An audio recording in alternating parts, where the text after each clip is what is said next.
first thing I seem to remember about it. It was Lord somebody of Beulah. When he was had up, they were having a sex party. You mean Lord Montagu? Lord Montagu of Beulah, that's right. Yeah, that was the first I can really remember about it.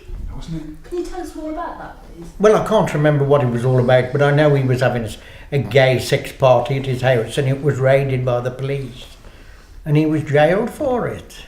Well, there was a party involving some young airmen, and one of them was called Sidney Wildblood, I think his name was. Oh, the journalist was on last The night. journalist, yeah, and he ended up. I think something happened. I can't remember exactly what happened, but the police were involved, and then obviously they realised that this wasn't just an ordinary gentleman's party where they're just sitting around quaffing brandy and cigars, etc. And he ended up in court and stood there and said that he was an openly gay and proud of it and wasn't ashamed in the slightest. And he ended up actually being interviewed in the Wolverhampton report in 1957, which suggested to the government at the time that homosexuality should be decriminalised.